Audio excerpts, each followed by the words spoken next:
ಏನಂದೆ? ಸ್ವಾರ್ಥಿನ? ನೀ ಮಾತಾಡ್ತೀಯ ಅಂತ ಅಂದ್ಕೊಂಡಿರ್ಲಿಲ್ಲ. ನಿನಗೊಂದು ಮಾತು ಹೇಳ್ತೀನಿ. ಆಗ ಮನೆಯಲ್ಲಿ ತಿನ್ನಕ್ಕೆ ಅನ್ನ ಇರಲಿಲ್ಲ. ಅಕ್ಕಿ ತೀರಾ ಕಡಿಮೆ ಸಿಗ್ತಿತ್ತು. ನಾನು ಎಲ್ಲಿ ಒಂದು ತುತ್ತು ಅನ್ನ ಜಾಸ್ತಿ ತಿಂದ್ರೆ ನನ್ನ ಮಗನಿಗೆ ಕಡಿಮೆ ಬೀಳುತ್ತು ಅಂತ ಹೇಳಿ ಬರೀ ಮುದ್ದೆ ತಿಂದು ಕೈ ತೊಳಿತಿದ್ಲು ನಿಮ್ಮಮ್ಮ. ನಾನು ಹೊರದೋಗಿರೋ ಬಟ್ಟೆ ಹಾಕಿದ್ರು ಚಿಂತೆ ಇಲ್ಲ, ನನ್ನ ಮಗ ರಾಜನಂಗೆ ಕಾಣ್ಬೇಕು ಅಂತ ಹೇಳಿ ನಿನಗೆ ಒಳ್ಳೆ ಬಟ್ಟೆ ಹಾಕ್ತಾ ಇಲ್ಲ. ಅಂಥವಳಿಗೆ ಸ್ವಾರ್ಥಿ ಅಂತೀಯ? ನೀನು ಮರ್ತಿದ್ಯಾ ಅನ್ಸುತ್ತೆ. ಆಗ ನಿನಗೆ 8 ವರ್ಷ. ಒಳರದು ಮುಳ್ಳಾಗಿ ಕಾಲೆಲ್ಲ ಕೀವುಬಾಗಿ ಬಾದ್ಬಿಟ್ಟಿತ್ತು. ಅದನ್ನು ಹುಷಾರು ಮಾಡಕ್ಕೆ ಆಸ್ಪತ್ರೆ, ಕಂಡ ಆಸ್ಪತ್ರೆ, ದೇವಸ್ಥಾನ, ಶಾಸ್ತ್ರ ಅಂತ 8 ವರ್ಷದ ನಿನ್ನನ್ನ ಕಂಟ್ರಲ್ಲಿ ಕೂರಿಸ್ಕೊಂಡು ಅಲ್ದಿದ್ದಾಳೆ.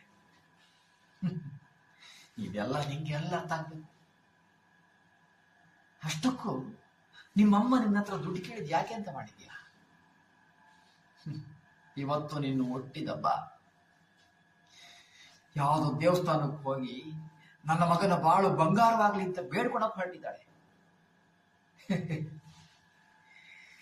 ಇದೆಲ್ಲ ನಿಮಗೆಲ್ಲ ಅರ್ಥ ಆಗ್ಬೇಕು.